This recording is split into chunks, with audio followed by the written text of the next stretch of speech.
ओम ह्रीं अर्हं णमो जिनाणं णमो उणाणगुरुणं णमो विद्यासायरम्।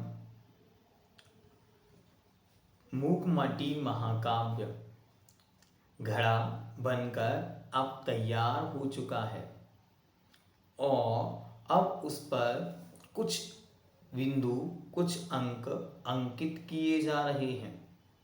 महाकवि ने जब घड़े को चाक पर उपस्थित किया था उसी समय उसमें कुछ चीज़ें लिख दी गई थीं। अब उनका विश्लेषण, उन पर चर्चा यहाँ प्रारंभ की जाती है। Page number 166 166। कुछ तत्वोद्घाटक संख्याओं का अंकन, विचित्र चित्रों का चित्रण और कविता का सृजन हुआ है कुंभ पर। कुंभ पर अनेक प्रकार की विचित्रता, कुछ अद्भुत आश्चर्य को उत्पन्न करने वाली संख्याएं और जो तत्व की उद्घाटक है अर्थात तत्व को प्रकट करने वाली है, ऐसी विषय वस्तु आपको उस पर देखने को मिलेगी। और कविताओं का सृजन हुआ है कुंभ पर। 99 और 9 की संख्याएं जो कुंभ के कर्ण स्थान पर आभरण सी लगती अंकित हैं, अपने अपने परिचय दे रही हैं। और उस पर क्या लगा हुआ है तो उस के ऊपर अच्छी तरह दोनों तरफ, इस तरफ एक तरफ 9 और एक तरफ 99, ऐसा अंक वहां अंकित है, जो किस चीज का प्रतीक है तो उसको यहां आगे बतलाते हैं। वो अपनी महिमा को बतला रहा है। एक छार संसार की द्योतक है, एक क्षीर सार की। एक मोह का विस्तार मिलता है, एक से मोक्ष का द्वार खुलता है। 99 संख्या को 2 आदि संख्याओं से गुणित करने पर भले ही संख्या बढ़ती उत्तरोत्तर, परंतु लब्ध संख्या को परस्पर मिलाने से 99 की 9 की संख्या ही शेष रह जाती है। अब यहाँ पे महाकवि 9 के अंक की महिमा आपको बतलाते हैं। क्या है वो 9 के अंक की महिमा? तो कहते हैं कुंभ के कर्ण पर जो बना हुआ चिन्ह है और क्या कर रहा है, एक छार संसार की द्योतक है। एक तो क्या है, छार संसार अर्थात जो 99 नाम का अंक है वह तो दुखी संसार का प्रतीक है। और एक क्या है, क्षीर सार की अर्थात एक दुग्ध के छार, एक तो छार मतलब समुद्र के समान है और एक दूध के समान अर्थात मीठा मधुर है।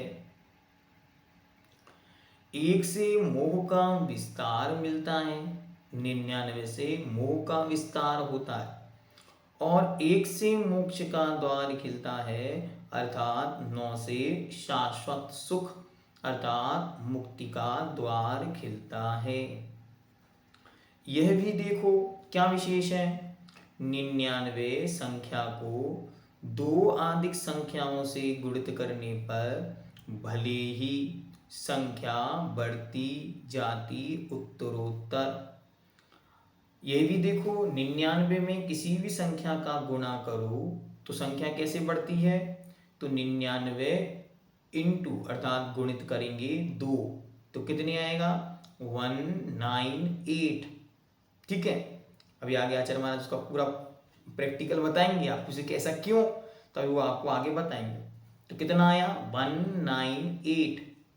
फिर 198 को एक एक शब्द को जोड़ो तो कितना हुआ बना 18। फिर 8 और 1 को जोड़ो तो बना 9। अब ऐसे ही आगे कहते हैं कि उसको 3 से गुणित करो तो 99 गुणा 3 तो कितना बना 297, 297।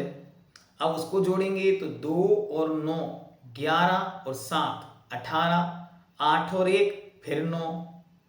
फिर कहते हैं 99 को गुणित करो 4 से तो संख्या बनी 396। अब 396 में 3 9 और 6, 3 9 और 6 तो 9 और 3 12 6 18 8 और 1 9 तो संख्या क्या बनी 9। तो इसी भांति गुणन क्रम 9 की संख्या तक ले जाइए और 9 की संख्या को 2 आदि संख्याओं से गुणित करने पर संख्या उत्तरोत्तर बढ़ती हुई भी परस्पर मिलाने पर ज्यों की त्यों 9 की संख्या ही शेष रहती है। अब क्या करो, अब उसमें 9 की इसी तरह से करो तो 9 एकम 9, ठीक है। अब 9 के पहाड़े को 2 बार पढ़ो तो 9 इंटू 2 इज इक्वल टू 18। 9 को 2 से गुणित करने पर बने 18, 18 को फिर प्लस करेंगे तो बचेगा 9, फिर उसको 3 बार करो तो आया 27, 7 और 2 9, फिर 4 बार करो तो 36, 36 3 प्लस 6 इज इक्वल टू 9। इस भांति गुणन क्रम 9 की संख्या तक ले जाएगी और आएगी रहेगी दिखेगी केवल 9। आप लेके जाएंगे तो 9 से 9 का गुणा करेंगे तो निकलेंगे 81, 8 और 1 9। इस प्रकार ये परस्पर चलेगा। यही कारण है कि 99 वह विघन माया छलना है, क्षय स्वभाव वाली है और अनात्म तत्व की द्योतक है। और 9 की संख्या वह सघन छाया है, पलना है, जीवन इसमें पलता है, अक्षय स्वभाव वाली है, अजर अमर अविनाशी आत्म तत्व की उद्बोधनी है, विस्तरेण अलम। अब कहते इससे ज्यादा हम विस्तार नहीं कर सकते 9 की कितनी महिमा है। जीवन का लक्ष्य ही 9 है, 99 नहीं है, ऐसा गुरु महाराज समझाने का प्रयास कर रहे हैं। तो कैसी है 9 की संख्या? तो 9 की संख्या आश्रय वाली है, इसमें जीवन सुरक्षित रहता है, यह अविनश्वर स्वभाव वाली है, अजर अमर अविनाशी आत्म तत्व का कथन करने वाली। और 99 कैसी है? 99 से विपरीत है, अर्थात विघन माया है, छलना है, क्षय स्वभाव वाली है और अनात्म तत्व की उद्योतनी अर्थात प्रकाशित करने वाली है। संसार 99 का चक्र है, यह कहावत चरितार्थ होती है। आप लोग भी कहते हैं कि ये तो 99 का चक्कर चल रहा है, मतलब हर व्यक्ति एक की आशा में आगे बढ़ता बढ़ता चला जाता है लेकिन कभी उसकी पूर्ति नहीं होती, यह कहावत चरितार्थ होती है। इसीलिए भविक मुमुक्षुओं की दृष्टि में 99 है और 9 ध्येय, ध्येय हो 9 नव जीवन का स्रोत। इसलिए आचार्य महाराज कहते हैं कि हे भव्य जीवों, संसार को छोड़ो। 99 संसार का वाचक है और 9 मोक्ष मार्ग का वाचक है। तो संसार में छोड़कर मोक्ष मार्ग पे लगना। भव्य जीव को सदा मोक्ष प्राप्त करने की इच्छा रखते हैं, उनकी दृष्टि में 99 सदा सदा कैसा है? हे शब्द याद रखो, छोड़ने के अर्थ में, उपादेय अर्थात ग्रहण करने के अर्थ में। तो ध्येय कौन हो? ध्येय अर्थात लक्ष्य 9 हो और 9 से हम सब शाश्वतता को प्राप्त करें। ये आचार्य महाराज का अपना गणित है। अब ऐसा कहाँ लिखा, कैसे लिखा, क्यों लिखा, ये सब नहीं पढ़ना। ये तो महाकवि ने अपने अलौकिक अद्भुत चिंतन के माध्यम से संपूर्ण जगत को ये संदेश देने का पुरुषार्थ किया है कि ऐसे भी अंकों को देखो, अंक बढ़ता बढ़ता जाकर 99 तक चला गया, लेकिन उसे अगर हम छोटा करेंगे तो सब 9 पर आकर अटक जाएंगे। अर्थात हमारा ध्येय, हमारा लक्ष्य 9 होना चाहिए, 99 नहीं, क्योंकि ये संसार 99 का चक्र है और हमें इस चक्र से पार होना है। अब आगे क्या कहते हैं? अब उसी आपको अच्छी तरह उस घड़े को बनाना। मैंने आप लोगों को कहा था you have to draw a diagram of pot. एक घड़े का चित्र बनाओ सुंदर सा, उस पर क्या करो, उसके दोनों कर्णों की तरफ इस तरह और इस तरफ जहां से उसको उठाते हैं, एक तरफ लिखो 6, एक तरफ लिखो 9।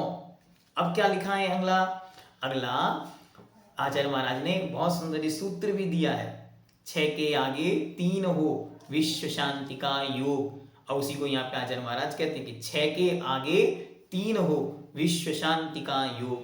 अब क्या बना है, तो 6 के आगे 3 मतलब 63, 63 ऐसे शब्द का अंकन किया। कैसे किया देखते हैं, पेज नंबर 168। कुंभ के कंठ पर एक संख्या और अंकित है, वह है 63, 63, जो पुराण पुरुषों की स्मृति दिलाती है हमें। इसकी यह विशेषता है कि 6 के मुख को 3 देख रहा है और 3 को सम्मुख दिख रहा 6। एक दूसरे के सुख दुख में परस्पर भाग लेना सज्जनता की पहचान है। 63 लिख के देखो आप, इस तरफ 6 लिखा है, इस तरफ 3 लिखा है, तो क्या लग रहा है, दोनों एक दूसरे को परस्पर देख रहे हैं। जब आप एक दूसरे को अच्छी नजरों से देखोगे तब तो एक दूसरे के सहयोगी बनोगे, अन्यथा सहयोग की भावना कहां से विकसित होगी। इसलिए गुरु महाराज एक अद्भुत संदेश शब्दों के अंकों के माध्यम से दे रहे हैं कि देखो 6 के आगे 3 हो विश्व शांति का योग, यही विश्व शांति का योग है। क्या कहते, आगे दिखलाते हैं, 6 के मुख को 3 देख रहा है और 3 को सम्मुख दिख रहा 6। 3 को 6 देख रहा है और दिख रहा है 6। एक दूसरे के सुख दुख में परस्पर भाग लेना सज्जनता की पहचान है। एक दूसरे का सहारा बनना, परस्परोपग्रहो जीवानाम। अब परस्परोपग्रहो जीवानाम ठीक था, अब आपको जमा नहीं तो आपने क्या बना लिया, परस्परोपद्रवो जीवानाम। आपस में एक दूसरे पर उपद्रव करो, इसका नाम संयोग है। तो परस्परोपग्रहो जीवानाम था, परस्पर में आपस में एक दूसरे का उपग्रह अर्थात उपकार करो, उपद्रव मत करो। ठीक है, आगे सज्जनता की पहचान है और औरों के सुख को देख जलना, दूसरों के दुख को देख खिलना दुर्जनता का यही लक्षण है। कितनी सुंदर परिभाषा। सज्जनता की परिभाषा क्या, एक दूसरे के सुख दुख में परस्पर भाग लेना, यही सज्जनता की पहचान है। और दुर्जनता क्या है, तो दूसरों के सुख को देख के जलना अर्थात ईर्ष्या करना, घृणा से भरना, दूसरे के आचरण को, दूसरों की उन्नति को, दूसरे की तरक्की को सहन नहीं कर पाना, यही तो दुर्जनता की निशानी है। औरों के दुखों को देख खिलना। फिर क्या कहते हैं, अब आदर्श पुरुषों का विस्मरण होता है। जब आदर्श पुरुषों का विस्मरण होता है तब 6, 3 अर्थात 63 का विलोम परिणमन होता है, यानी 36 का आगमन होता है। आप क्या कहते हो, इन दोनों के बीच में तो 36 का आंकड़ा है। 36 का आंकड़ा है मतलब दोनों एक दूसरे को पीठ दिखाकर खड़े हैं। तो गुरु महाराज कह रहे हैं क्या हो गया है, क्योंकि आदर्शों का विस्मरण हो गया है, योग पुरुषों की स्मृति नहीं रही, योग पुरुषों के प्रति कोई भावनाएं नहीं रही, इसलिए इस तरीके का आचरण हो रहा है। अन्यथा ऐसा आचरण कभी नहीं हुआ। हाँ, अतीत में आदर्श पुरुष जो हुए उनका स्मरण अभी विस्मरण होता है अर्थात भूल जाता है, तब जाकर इस प्रकार का दुराचरण करता है, अर्थात वही 63 36 बन जाता है। जो एक दूसरे के सम्मुख खड़े थे वे एक दूसरे के पूरक खड़े हो जाते हैं। 3 और 6 इन दोनों की दिशा एक दूसरे के विपरीत है। विचारों की विकृति ही आचारों की प्रकृति को उल्टी करवट दिलाती है, कलह संघर्ष छिड़ जाता है परस्पर। सुनो, शुरुआत कहाँ से होती है? शुरुआत विचारों से होती है। जैसे ही विचारों में विकृति आती है, स्वतः ही आचरण की प्रकृति उल्टी करवटें लेने लगती है, अर्थात बदलने लगती है। और जैसे जैसे उसमें बदलाव आता है, सब कुछ उल्टा विपरीत दिखाई देने लगता है। इसलिए क्या चाहिए? इसलिए अपनी सज्जनता की रक्षा के लिए आपको सदा तत्पर रहना चाहिए। क्या करना चाहिए? पर के प्रति सहयोग की भावना से भरना चाहिए। फिर क्या बताना? 36 के आगे 1 और 3 संख्या जुड़ जाती है। कुल मिलाकर 163 मतों का उद्भव होता है, जो परस्पर एक दूसरे के खून के प्यासे होते हैं, जिनका दर्शन सुलभ है आज इस धरती पर। क्या कहते हैं महाराज? पहले तो एक दूसरे से विपरीत बनते हैं, जो 36 का आंकड़ा होता है, और फिर उस 36 के आगे एक और लग जाता है, तो क्या बन जाते हैं? 163 विपरीत मत, अर्थात विपरीत बुद्धि वाले, जो सर्वज्ञ भगवान के सामने होते हुए भी अपने अपने उद्देश्य को नहीं समझ पाए, मुक्ति के मार्ग को नहीं समझ पाए, ऐसे अज्ञान, विनयिक, क्रियावादी, अक्रियावादी आदि करके 363 मतों की स्थापना होती है। क्या होता? 3, 6, 3, 3, 6 और 3, 363। देखो आचार्य महाराज कितना सुंदर गणित आपके सामने रखा है। फिर क्या बताना? 36 के आगे, 36 तो है ही, उसके आगे अर्थात 6 के बाद 1 और 3 की संख्या जुड़ जाती है। कुल मिलाकर 363 मतों का उद्भव होता है, जो परस्पर एक दूसरे के खून के प्यासे होते हैं। एक मत दूसरे को कदाचित भी स्वीकार नहीं कर रहा है। इसी अज्ञानता में युद्ध छिड़ी जा रहे हैं, लड़ाइयाँ हो रही हैं, चारों तरफ माहौल एकदम गरम नरम हो रहा है। ऐसा क्यों हो रहा है? क्योंकि वे परस्पर में एक दूसरे के अस्तित्व को स्वीकार नहीं कर पा रहे हैं। इसके लिए हमको क्या करना? इसके लिए हमें अच्छी तरह विचारों को समझने की आवश्यकता है। क्या आवश्यकता है? देखें, मैं यह बैठा हूँ और आप मेरे सामने बैठे हैं, ठीक है? मानो मीना जी मेरे सामने खड़ी हुई हैं और मैंने अपने सामने एक अंक बनाया, मानो 6 का अंक बनाया, ठीक है? मैंने अपने सामने एक 6 का अंक बनाया। अब मीना जी कहती हैं नहीं नहीं, आपने 9 का अंक बनाया। मैं कहता हूँ नहीं नहीं, मैंने तो 6 का अंक बनाया। दोनों आपस में कलह करने लगे। इतने में आप बाजू से बसंती जी आई। अब बसंती जी कहती हैं ये क्या, आपने तो बड़े ऊ की मात्रा बनाई है। नहीं नहीं, मैंने 6 का अंक बनाया। मीना जी कहती नहीं नहीं, 9 का अंक बनाया। और ये अपना तीसरा मत लेकर आ गए और कहते हैं कि हमने तो क्या देखा, इन्होंने तो बड़ा ऊ की मात्रा बनाई है। इतने में ही इस तरफ से कौन आया?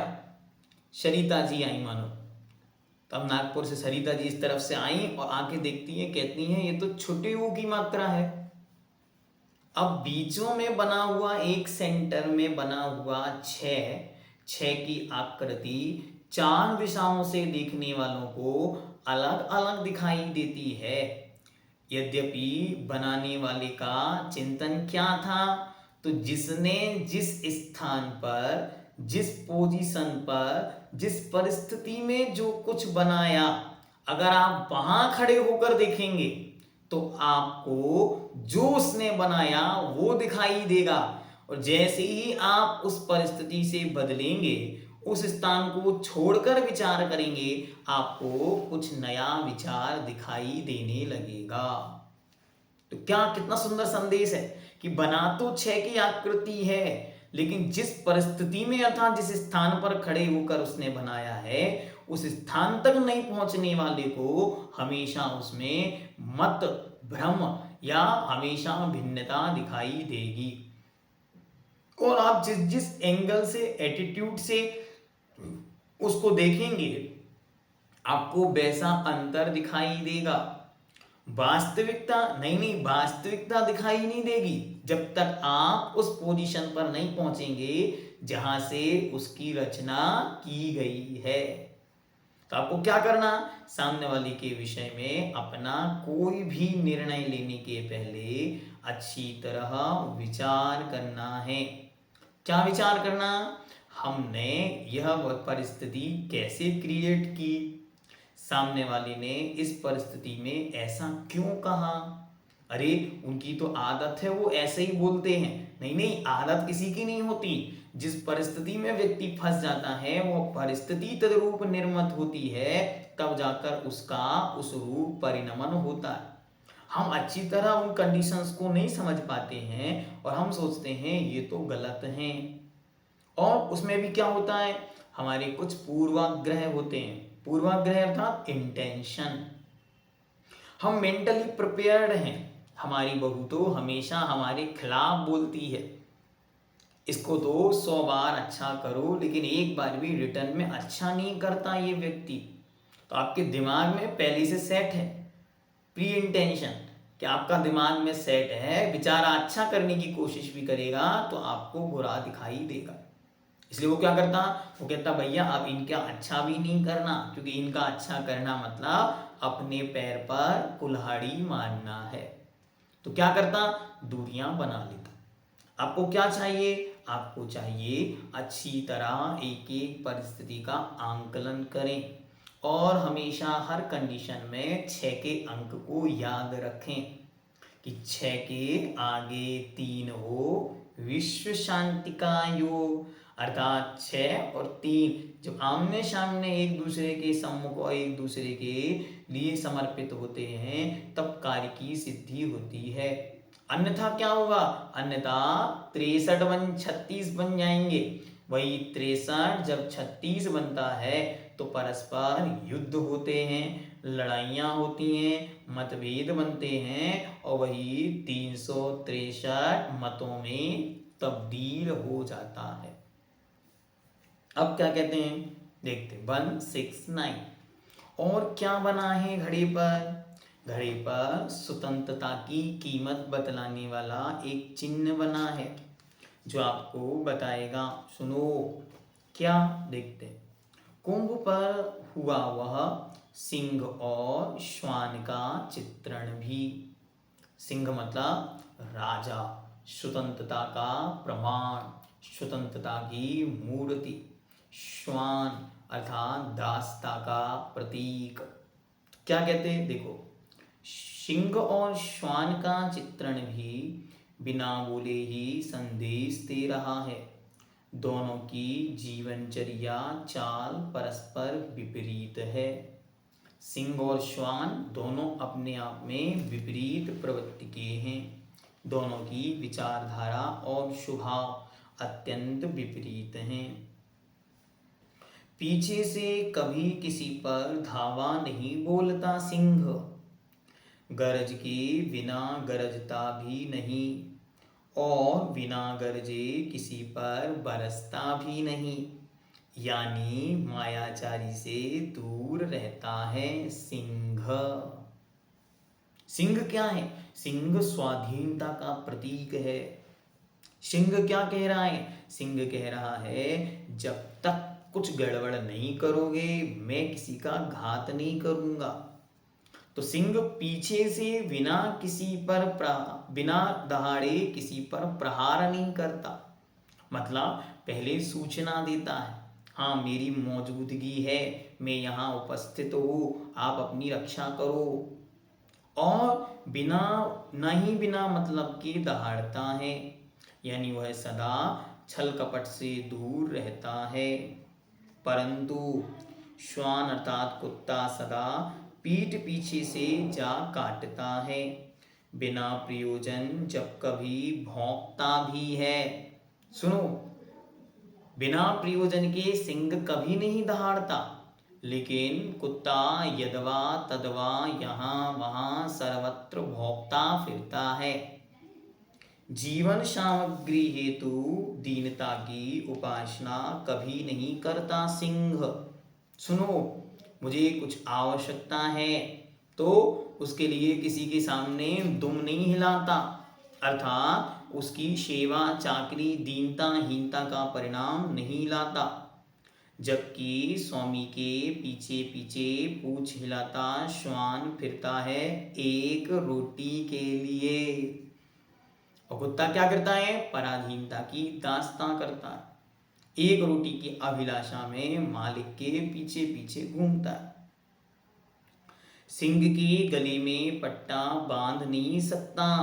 किसी कारणवश बंधन को प्राप्त हुआ सिंह पिंजरे में भी बिना पट्टा ही घूमता रहता है। उस समय उसकी मूंछ ऊपर उठी तनी रहती है। अपनी स्वतंत्रता स्वाभिमान को कभी किसी भांति आंच आने नहीं देता वह। और श्वान स्वतंत्रता का मूल नहीं समझता। पराधीनता दीनता वह श्वान को चुभती नहीं कभी। श्वान के गले में जंजीर भी आभरण का रूप धारण करती। कितना सुंदर संदेश। कुंभ के एक तरफ सिंह बना है, एक तरफ श्वान बना है, और दोनों के संदेश एक स्वतंत्रता का मूल है और एक स्वतंत्रता के विषय में धूल है। उस स्वतंत्रता का कोई महत्व ही नहीं। अरे आपने चिड़ियाघर में भी सिंह देखे होंगे तो उनके गले में पट्टा नहीं होता, वे वहां भी स्वतंत्र विचरण करते हैं। और कुत्ता यदि घर में भी रहता है तब भी उसके गले में पट्टा होता है, क्योंकि दोनों में से सिंह को तो स्वतंत्रता अत्यंत प्यारी है और स्वतंत्रता ही उसका जीवन है, लेकिन इसको स्वतंत्रता की कोई कीमत नहीं। अब आगे एक और विशेष बात है कि श्वान को पत्थर मारने से पत्थर को ही पटक कर काटता है, मारक को नहीं। परंतु सिंह विवेक से काम लेता है, सही कारण की ओर ही सदा दृष्टि जाती है सिंह की। मारक के ऊपर मार करता है वह। सुनो, अगर कुत्ते को पत्थर डंडा मारा जाए तो वो डंडे को लोचता है, पत्थर को पकड़ता है। क्यों? क्योंकि उसे सही सही पहचान अभी नहीं है, उसे सही सही अवभान नहीं है, उसे नहीं पता कि वास्तविकता क्या है, ओरिजिनल परिभाषा क्या है, जीवन के प्रति उसका मूल्य क्या है। तो क्या करता है? वो कारणों को पकड़ता है, कार्य को पकड़ता है, कारणों को नहीं पकड़ता। और सिंह क्या करता है? मारने वाले की ओर झपटा लगाता है, जिससे वह मारने वाला सदा सदा के लिए दूर हो जाता है। इसलिए क्या करना? इसलिए हमको अच्छी तरह यह बात को समझनी है कि हम किस प्रकार से कार्य करते हैं। कार्य करने वाला बहुत अनिवार्य रूप से विवेकी हो तो कार्य की सिद्धि अच्छी होगी। अविवेकी है, क्या करेगा? हमेशा कार्य को पकड़ के बैठ जाएगा तो रोना पड़ेगा, और एक बार कारण को पकड़ लेगा तो स्वतंत्र हो जाएगा। एक बार कारण को पकड़कर ये निर्णय करो कि जो हुआ है वो इस कारण से हुआ है, कार्य तो कारण का फल है। अरे बीमारी हुई है तो क्या करो? बीमारी को पकड़ के रोते रहो? नहीं, पहले बीमारी का कारण पकड़ो, कहाँ से आई, फिर उस कारण का उपचार होगा तो कार्य स्वतः समाप्त हो जाएगा। लेकिन अविवेकी मनुष्य इस कार्य कारण के सिद्धांत को नहीं समझते हैं और वे निरंतर गड़बड़ करते रहते हैं। आगे क्या कहते गुरु महाराज, देखते हैं पेज नंबर 171।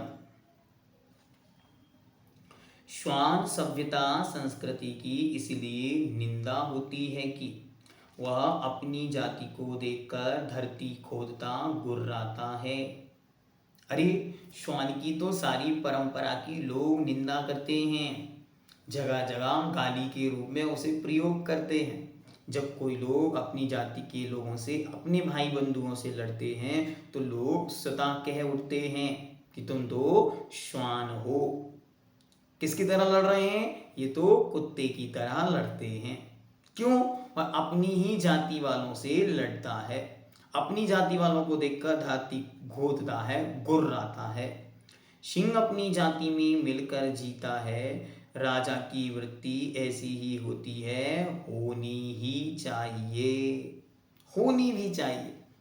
क्या कह रहे हैं आचार्य महाराज? वो अपनी जाति के साथ मिलकर रहता है, अपनी जाति के भरण पोषण के लिए निरंतर कार्य करता है। तो जो लोग अपनी जाति के लोगों से लड़ते हैं, झगड़ते हैं, परिजनों से लड़ते हैं, उनकी सभ्यता कौन सी है? मूंग माटी को पढ़कर निर्णय करो। फिर क्या कहते हैं? कोई कोई श्वान पागल भी हुआ करते हैं, और वह जिसे काटते हैं वह भी पागल हो श्वान सम भौंकता हुआ नियम से कुछ ही दिनों में मरता है। परंतु कभी भी यह नहीं सुना कि सिंह भी पागल हुआ हो।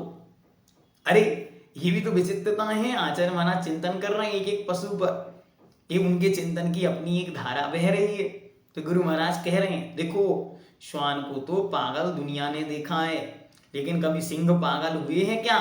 नहीं, कभी पागल नहीं हुए। श्वान जाति का एक और अतिनिंद कर्म है कि जब क्षुधा से पीड़ित हो, खाद्य नहीं मिलने से मल पर भी मुख मारता है वह, और जब मल भी नहीं मिलता तो अपनी संतान को ही खा जाता है। परंतु सुनो, भूख मिटाने हेतु सिंह विष्ठा का सेवन नहीं करता है, ना ही अपने सद्य जात शिशु का भक्षण। सुनो कितनी मार्मिक चिंतन आचार्य महाराज दे रहे हैं। ये कुत्ते की स्थिति क्या है? वह अपनी भूख मिटाने के लिए मल पर, विष्ठा पर भी सेवन करने में लग जाता है। लेकिन जो विवेकी पुरुष है, सिंह के समान वृत्ति को धारण करता है, वो इस प्रकार के कार्य नहीं करता। सिंह के समान भूखा रहकर मरण को प्राप्त तो करना तैयार है, लेकिन कभी भी गड़बड़ नहीं करता। सद्यः जाता मतलब तुरंत उत्पन्न हुई संतान को नहीं खाता। ठीक है, इस विषय को यहीं पे पूर्ण करते हैं। घड़े पर क्या क्या अंकित हो गया?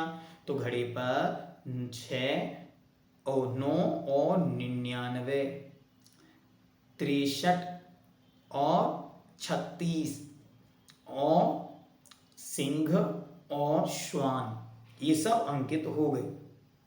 अब आगे धीरे धीरे और घड़े को सजाया जाएगा, सुंदर बनाया जाएगा। हम लोग धीरे धीरे इसको देखेंगे कि गुरु महाराज क्या क्या और अच्छी तरह उस पर अंकित कर कर घड़े को एक तत्व चिंतक, तत्वोद्घाटक अर्थात तत्व का उद्घाटन करने वाला बनाते हैं, जिससे कि वे इस धरती को ये बता सकें कि कितनी अच्छी तरह ये मूक माटी सारे पहलुओं को छू रही है। ओम सिद्धम।